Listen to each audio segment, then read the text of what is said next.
محمد وآل محمد وعجل فرجهم. والصلاة والسلام على أولادها الطيبين الطاهرين المعصومين الميامين،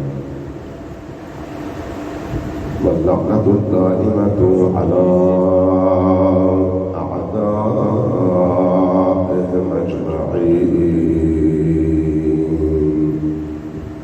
من يوم عداوتهم إلى قيام يوم الدين. أما بعد، فقد قال الله تبارك وتعالى في كتابه المجيد وهو أصدق القائلين قوله الحق. بسم الله الرحمن الرحيم. قل لا أسألكم عليه أجرا إلا المودة في القربى.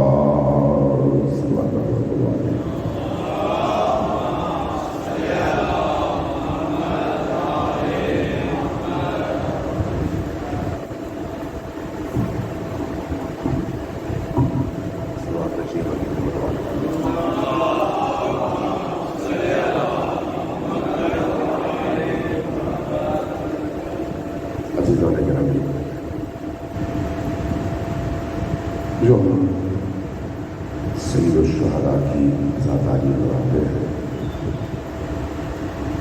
اگرچہ رائج جو تصور ہے وہ یہی ہے کہ کربلا میں تاریخ کا سب سے بڑا ظلم ہوا ہے، اور ظلم کی وجہ سے حسین ابن علی علیہ السلام کے ماننے والے،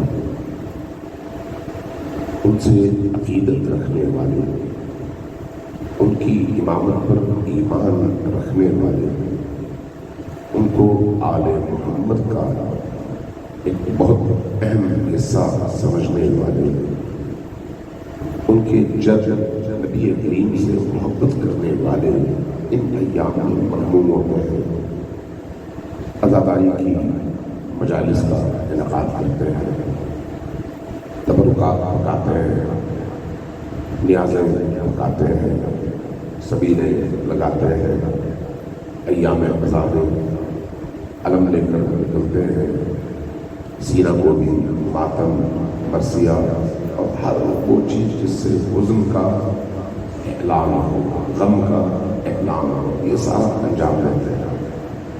اور یہ سب کچھ کیوں کرتے ہیں؟ اس لیے کہ اس سے حسین ابن علی اور ان کی مادر گرامی خوش ہوں گی، اور ہم انشاءاللہ تعالیٰ ان کی بارگاہ میں سرخرو ہوں۔ یہ ایک رائج تصور ہے ہمارے معاشرے میں، اور حقیقت بھی ہے، اس میں کوئی دوسری رائے نہیں ہے، یہ حقیقت ہے۔ لیکن اس حقیقت میں ایک اور حقیقت بھی پنہا ہے، اس حقیقت کی طرف توجہ بالعموم نہیں دی جاتی۔ جس چیز کی طرف توجہ دی جاتی ہے وہ یہی ظاہری رسومات اور عزاداری کی مختلف شکلیں، لیکن اسی عزاداری کے ذریعے سے جس چیز تک پہنچنا مقصود ہے، جس چیز تک پہنچنا ہدف ہے، اس چیز کی طرف بالعموم توجہ نہیں دی جاتی۔ وہ کیا ہے؟ آج ہم 1445 ہجری میں زندگی بسر کر رہے ہیں۔ یہ 61 ہجری ہے یا نہیں ہے؟ یہ 61 ہجری نہیں ہے، یہ 1445 ہجری ہے۔ ہم یاد کر رہے ہیں 1445 ہجری میں 61 ہجری کے یزید ابن معاویہ، ایسا ہی کہ ہم اس موقع پر، یعنی نبی کریم کی حیات کے تقریباً 50 سال کے بعد آنے والے یزید ابن معاویہ کو یاد کرتے ہیں، اور امام حسین علیہ السلام پر ڈھائے جانے والے مظالم اپنے ذہنوں میں ترسیم کرتے ہیں، زندہ کرتے ہیں، اور اس کے بعد اس یزید سے نفرت کرتے ہیں۔ ایسا ہی کیا عزاداری سید الشہداء کا مقصد اس یزید سے نفرت ہے یا اس یزید کے ساتھ ساتھ ہر اس یزید سے نفرت ہے جو اس حسین کے ہر راہی کے مقابلے میں یزید بن کر کھڑا ہوتا ہے؟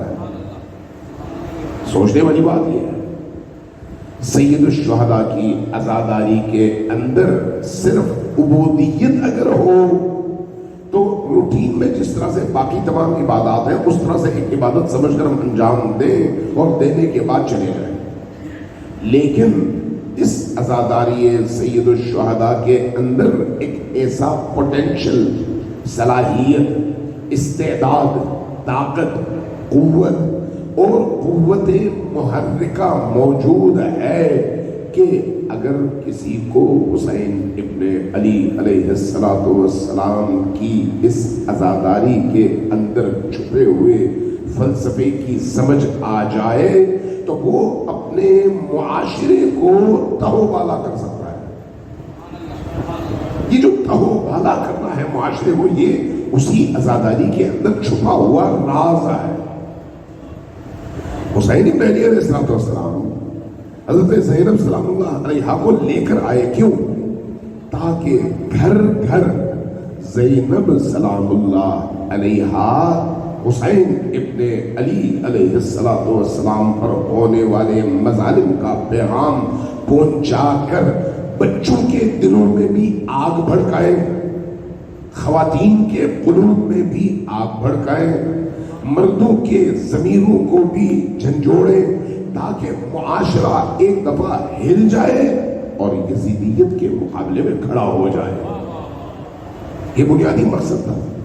اگر یہ مقصد نہ ہوتا تو بیویوں کو لے کر آنے کی کوئی وجہ نہیں۔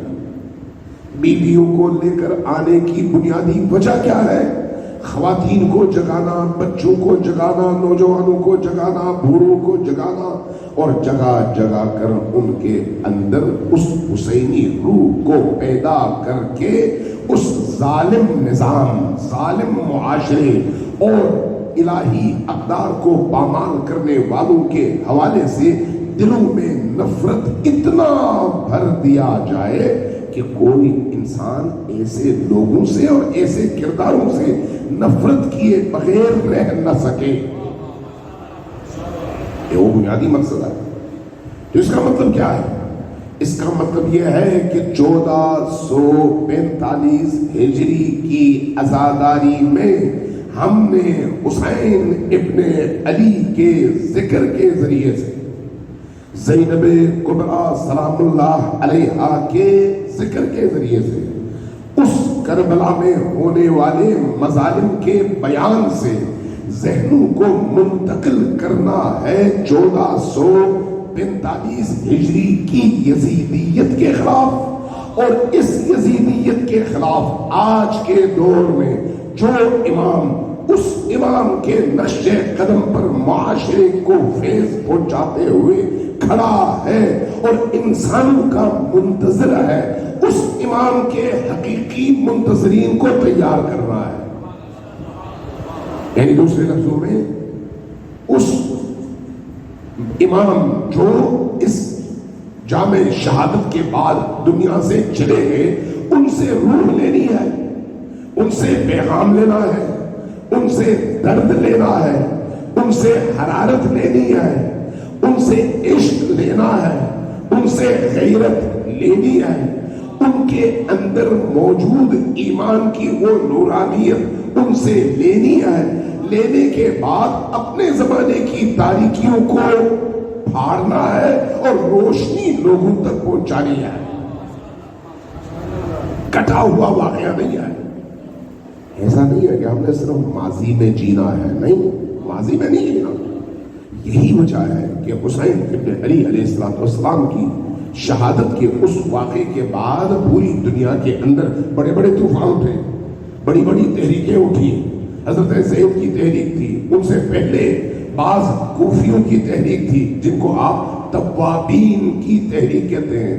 اس تحریک کے ساتھ ساتھ پھر بعض ایسی شخصیات نے تحریکیں اٹھائی جس کے نتیجے میں یزید ابن معاویہ اور اس کے ساتھ دینے والوں کے خلاف معاشرے کو تیار کیا. یہ اس خون کے وہ زندہ اثرات ہیں جس کے نتیجے میں معاشرہ ایک دفعہ پرتلاطم ہوا اور منقلب ہو کر رہ گیا. یہ جو معاشرتی انقلاب ہے یہ ہر دور کی ضرورت ہے، ہر دور کی ضرورت. یہ جو تبدیلی آتی ہے معاشرے کے اندر، اس تبدیلی کے لیے جو سب سے اہم ترین چیز ہے وہ کیا ہے؟ حسین ابن علی اور ان کے اس آفاقی پیغام سے متصل ہونا. یہ جو اتصال ہے یہ صرف سینے پر ہاتھ مارنے سے حاصل نہیں ہوتا. جب تک انسان کے اندر وہ کیفیت جو اصحاب حسین کے اندر پیدا ہوئی تھی اس کا ایک اثر ان لوگوں کے درمیان پیدا نہ ہو جو حسین اور اصحاب حسین پر آنسو بہاتے ہیں. اس لیے یہ صرف ماضی کا ایک واقعہ اور اس پر گرنے والے آنسو نہیں ہیں، یہ ایک سلسلہ ہے، زندہ سلسلہ، ایسا سلسلہ جو جس معاشرے کے اندر یہ سلسلہ پہنچ جائے وہاں پر تبدیلی آتی ہے. بدن میں نہیں آتی ہے، روحوں میں آتی ہے، فکروں میں آتی ہے، سوچوں میں آتی ہے. اور اس تبدیلی کے نتیجے میں انسان پھر ظلم سے اور گناہ سے، بغاوت سے، اللہ کی بغاوت سے نفرت کرتا ہے اور اللہ کی اطاعت میں اللہ کے باغیوں کے خلاف کھڑا ہو جاتا ہے.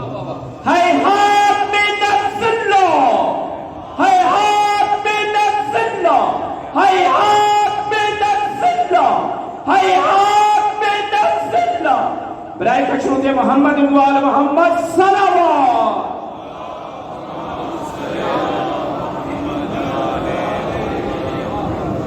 وعجل فرجهم. ایک دفعہ پھر ذرا وعجل فرجهم کے ساتھ اونچی آواز سے صلوات بھیجیے. اللہم صلی علی محمد وآل محمد وعجل فرجهم.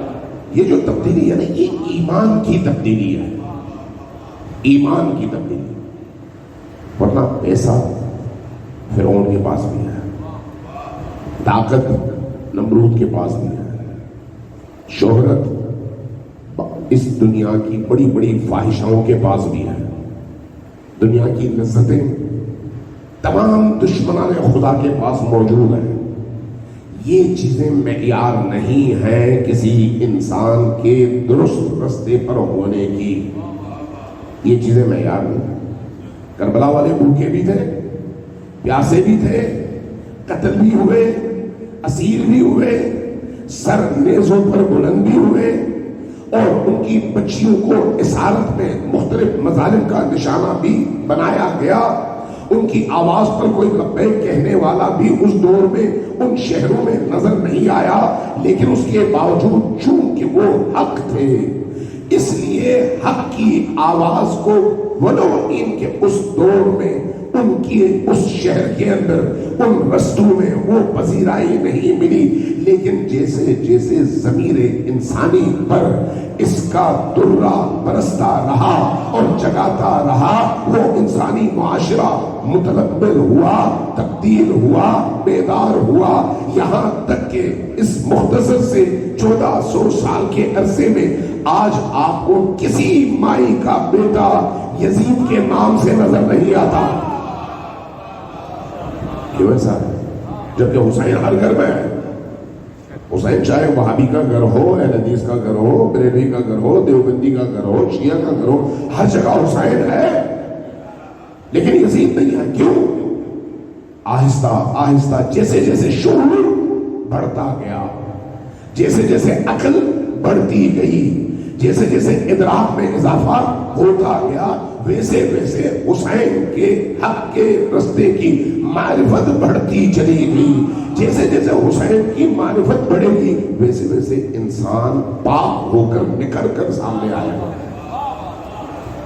حسین یعنی حق، حسین یعنی سچ، حسین یعنی سفیدی، حسین یعنی نور، حسین یعنی محبت اور عشق خدا، حسین یعنی ایثار، حسین یعنی قربانی، حسین یعنی سر کٹا کر اللہ کی بارگاہ میں خوش ہونا کہ میں نے اپنا فریضہ ادا کیا. حسین اس چیز کا نام ہے اور حسینیت اس رستے کا نام ہے اور اس رستے کا نام دینی اصطلاح میں بندگی ہے. بندگی یہ ہے بندگی. صرف نماز پڑھنا بندگی نہیں ہے. عزاداری کے لیے سبیلیں لگانا صرف بندگی نہیں ہے. وہ اس بندگی تک پہنچنے کا رستہ ہے. نماز پڑھتے ہیں. وہ نماز اگر مجھے مسلک عشق میں حسین کے مقام پر کھڑا نہ کر سکے تو اس کا مطلب ہے نماز ناقص ہے. اگر نماز میں وہ روح ہوتی تو میں حسین کے مقام پر کھڑا ہو جاتا. ورنہ نماز سامنے والوں نے بھی پڑھی, ادھر والوں نے بھی پڑھی. ادھر والوں کو وہی نماز معراج تک لے گئی اور سامنے والوں کو وہی نماز جہنم میں لے گئی. نماز وہی ہے لیکن نماز اور نماز میں فرق ہے. روزہ اور روزے میں فرق ہے. عزاداری اور عزاداری میں فرق ہے. ماتم اور ماتم میں فرق ہے. کون کس نیت سے کیا عمل انجام دیتا ہے. اس لیے تمام تر عبادتوں کے حوالے سے ہمیں بتایا گیا ہے کہ عبادتوں کی قبولیت کا دار و مدار کس پر ہے. نیتوں کہ نیت کیا ہے. نبی کریم کے بڑے چہیتے صحابی ہیں ابو ذر. آپ نے نام سنا ہوگا اور ان کے بارے میں پڑھا بھی ہوگا. حضرت ابو ذر بڑے پہنچے ہوئے صحابی ہیں, بہت ہی پاکیزہ. بات نہیں کر سکتا, ٹائم نہیں ہے. میں آج چاہ رہا ہوں کہ وقت کے اندر چونکہ جلدی بھی شروع ہوئی مجلس, اس لیے کہ جن دوستوں احباب کی صبح نوکریاں ہیں, ملازمتیں ہیں, ان کو رات زیادہ دیر یہاں پر ٹھہرانا مناسب نہیں ہے. اس لیے میرا خیال ہے کل سے شاید 9 بجے ہی مجلس شروع ہو جائے. تو اس لیے آپ سب سے یہ گزارش ہے کہ 9 بجے سے پہلے تشریف لے آئیں تاکہ جو بھی خطیب ہیں, میں تو آج ہوں کل نہیں ہوگا, لیکن جو بھی ہمارے علماء آئیں گے ان سے بھرپور آپ استفادہ کر سکیں. لیکن یہ یاد رکھیے کہ اس عزاداری کے مقصد کو ضرور سمجھ کر جائیں کہ عزاداری کا مقصد کیا ہے. عزاداری کا مقصد انسان کے اندر بندگی پیدا کرنا ہے. بندگی. کربلا میں اپنے 3 طبقات کا صرف ایک ہلکا سا جائزہ پیش کریں. ایک وہ طبقہ ہے جو سامنے ہے, 40-50 ہزار کا لشکر ہے. اس کے بارے میں کچھ کہنے کی کوئی ضرورت نہیں ہے, لیکن ایک بات ضرور کہوں گا. امام حسین علیہ السلام جب اس لشکر کے سامنے اکیلے گئے, جب آخر میں اکیلے رہ گئے, تو کہا مجھے پہچانتے ہو میں فرزند رسول, مجھے پہچانتے ہو میں عطرت طاہرہ کا فرد ہوں, مجھے پہچانتے ہو میں اس زمین پر اس وقت رسول اللہ کی آخری نشانی ہوں. اور بقول علماء اہل سنت کی بات کرو, اور ان کا متفقہ عقیدہ ہے, یہ شیعہ عقیدہ نہیں, علماء اہل سنت کا متفقہ عقیدہ ہے کہ 61 ہجری کے یوم عاشور کو کربلا کی زمین پر حسین ابن علی اس روئے زمین پر موجود تمام انسانوں سے افضل ترین انسان تھے. تو حسین ابن علی اپنا تعارف پیش کروا, مجھے پہچانتے ہوئے کون, میں تمہیں نجات دلانا چاہتا ہوں, آؤ تاکہ مجھ سے ہاتھ ملا کر میری بیعت کر کے میری صف میں کھڑے ہو کر نجات پا جاؤ. سامنے سے کوئی نہیں آتا, سامنے سے کوئی نہیں. کیوں؟ وجہ خود حسین ابن علی بیان کریں, خود بیان فرماتے ہیں تمہیں معلوم ہے کہ تم کیوں نہیں آ رہے ہو میری طرف. میری زبان سے جو کلام نکل رہا ہے یہ وحیانی کلام ہے, اللہ کا کلام ہے. اللہ کا کلام تو اثر کرتا ہے, اللہ کا کلام اثر کرتا ہے. تو پھر اس وقت اثر کیوں نہیں کر رہا؟ اس لیے کہ جس پر اثر کرنا چاہیے اس کے اندر اثر پذیری ہونی چاہیے. لہذا اگر اس کے اندر اثر پذیری نہ ہو تو نبی بھی اپنی آواز بلند کرے ابو جہل ہی رہتا ہے, ابو لہب ہی رہتا ہے. علی کے مقابلے میں بھی ایسا ہی ہے, اور یزید کے امام حسین کے مقابلے میں یزید بھی ایسا ہی ہے. چاہے کلام جس زبان سے نکل رہا ہے وہ زبان کتنی ہی پاکیزہ ہو، کتنی ہی بلند العرفہ ہو، سامنے جس کے لیے ہے اگر اس کے اندر کشش نہ ہو، قبولیت نہ ہو، تو کلام خدا کا بھی ہو اثر نہیں کرتا۔ فرماتے ہیں تمہیں معلوم ہے کہ میرا کلام تم پر کیوں نہیں اثر کر رہا؟ سامنے خاموشی شاید، جب امام خطبہ دے رہے تھے، گفتگو فرما رہے تھے، تو سامنے والوں نے امام کی گفتگو کو ڈسٹرب کرنے کے لیے سیٹیاں بجانا اور شور مچانا شروع کر دیا، شور مچانا شروع کر دیا۔ امام گفتگو فرما رہے ہیں اور سامنے والے شور مچا کر کوشش کر رہے ہیں کہ امام کی آواز کسی تک نہ پہنچے، اور تبصر آخر میں امام نے ایک جملہ فرمایا تمہیں معلوم ہے تم پر میری بات کا اثر کیوں نہیں ہوتا؟ اس کی وجہ ہے، میں بتاتا ہوں۔ وہ کیا ہے؟ وہ یہ ہے کہ تمہارا پیٹ حرام سے بھرا ہوا ہے، تمہارا پیٹ حرام سے بھرا ہوا ہے۔ یہ صرف یزیدیوں کے لیے ہے یا پھر باقی لوگوں کے لیے بھی ہے؟ چاہے یزید کے لشکر میں نبی ہو کوئی، اگر فرض کریں ہماری مسجد میں ہو، ہماری امام بارگاہ میں ہو، ہمارے گھر میں ہو، اگر نورانی کلام اس پر اثر نہیں کرتا تو اس کی ایک وجہ یہ ہے کہ اس کے پیٹ میں لقمہ حرام ہے، لقمہ حرام، اور اس لقمہ حرام کی وجہ سے حسین ابن علی کا کلام بھی اثر نہیں کرتا۔ یہ اس لشکر کی بات ہے۔ اب آئیے اس لشکر کی، امام حسین ابن علی علیہ السلام، شب عاشور مورخین نے لکھا ہے شب عاشور، اور عجیب یہ آپ بھی سن کر میرا خیال ہے شاید کم لوگوں نے سنا ہو، چونکہ عام طور پر یہ باتیں بیان نہیں ہوتی۔ شب عاشور امام حسین علیہ السلام کے خیمے میں 1000 سے زیادہ مجاہد تلواروں کے ساتھ موجود تھے۔ کتنے؟ 1000 سے زیادہ۔ یہ کون لوگ تھے؟ یہ وہ لوگ نہیں تھے جو اقتدار کی لالچ میں حسین کے ساتھ آئے، چونکہ بہت سارے لوگ یہ سمجھتے تھے ہم جائیں گے امام حسین کے ساتھ تو لوگ ساتھ دیں گے، یزید کے خلاف فتح ہوگی اور اس کے نتیجے میں ہمیں حکومت میں حصہ ملے گا۔ ایسے بھی لوگ قافلے میں شریک ہوئے، لیکن جیسے جیسے امتحانات آتے گئے ایسے لوگ چھٹتے چلے گئے، کیونکہ ایسے لوگوں کی نہ حسین کو ضرورت تھی نہ ایسے لوگ حسین ابن علی کے ساتھ چل سکتے تھے، چل ہی نہیں سکتے تھے، لہٰذا ایسے لوگ رہ گئے۔ اب شب عاشور حسین ابن علی علیہ السلام کے ساتھ لوگوں نے، تب مورخین نے لکھا ہے کہ 1000 ایسے لوگ تھے، ان میں بالعموم بنی اسد کے لوگ سب سے زیادہ تھے، بنی اسد کے لوگ شب عاشور اس طرح سے خیمے میں موجود تھے۔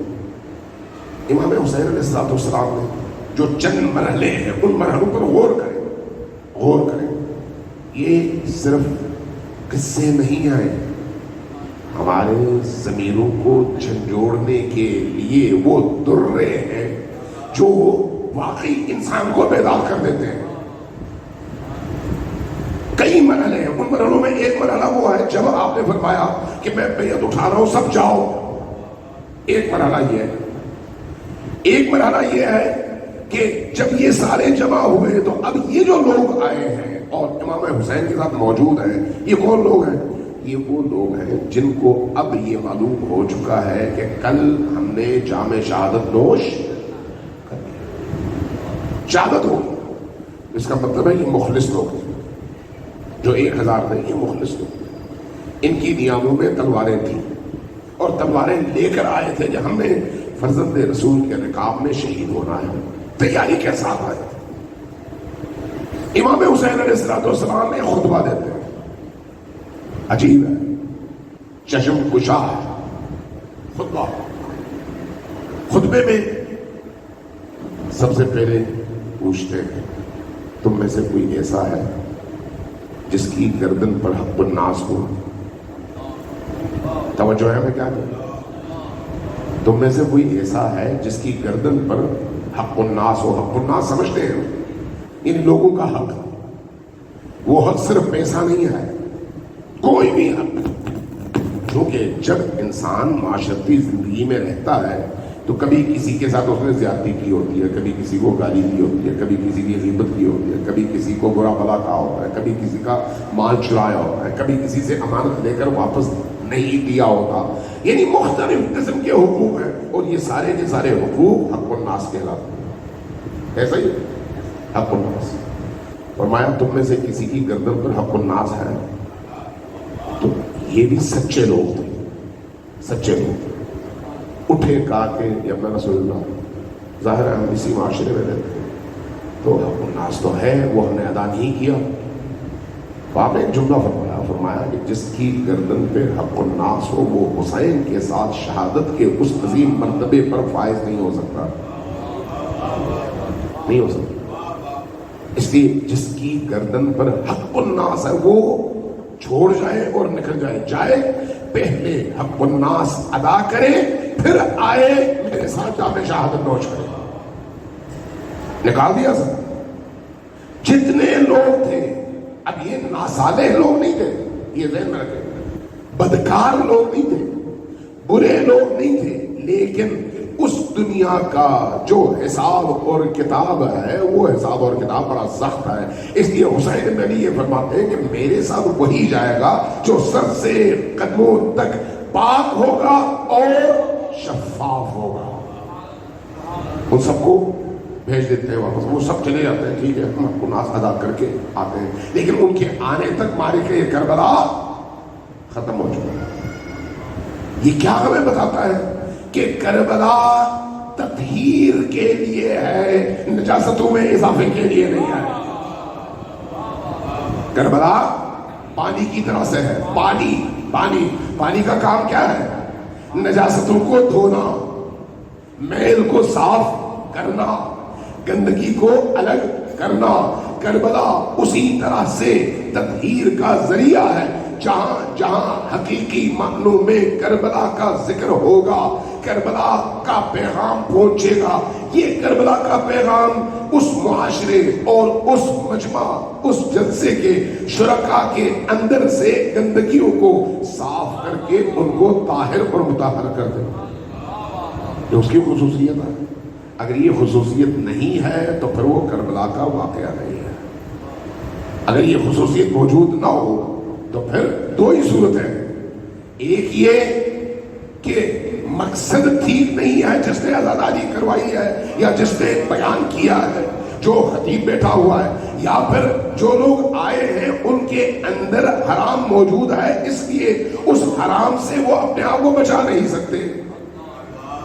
لہذا کربلا کا تذکرہ صرف ماضی نہیں ہے، حال میں خود کو حسین کے دامن سے متصل کرنا ہے اور اس کا رستہ پاکیزگی کے رستے کا انتخاب ہے. صلوات بھیجیے محمد والے کو.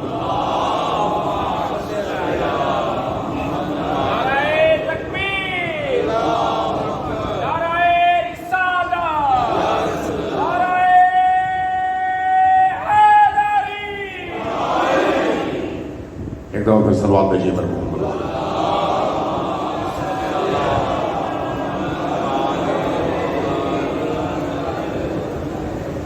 برادران عزیز، آپ میں جوان بھی ہیں، بزرگ بھی ہیں، یہ یاد رکھیے جب انسان اپنے رب کے رستے پر چلتا ہے، رب کا رستہ یعنی علی اور آل علی کا رستہ، یہ ذہن میں رکھیں. جب رب کے رستے پر چلتا ہے تو اس کی منزل رب کی رضا ہے. اس منزل کی طرف چلتے ہوئے جب انسان عبودیت کا مظاہرہ کرتا ہے، اطاعت کا مظاہرہ کرتا ہے، تو اس اطاعت کے نتیجے میں کوئی اس کو بند دروازہ نہیں ملتا، سارے دروازے کھل جاتے ہیں. سارے دروازے کھل جاتے ہیں. یہ میں قصے کہانیاں نہیں بیان کرتا، یہ قرآن ہے، یہ رسول اللہ کی سنت ہے، یہ علی بن ابی طالب کی سنت اور سیرت ہے. قرآن کریم میں سورہ یوسف آپ نے پڑھا ہے سورہ یوسف میں حضرت یوسف علیہ السلام اور حضرت زلیخا کا واقعہ موجود ہے. قرآن کیا کہتا ہے؟ جب حضرت یوسف محل میں تشریف لے گئے تو زلیخا نے ان کو بلا لیا، کہا تم سے کام ہے. اس نے کہا تم آگے چلو، میں آ رہی ہوں، کام ہے.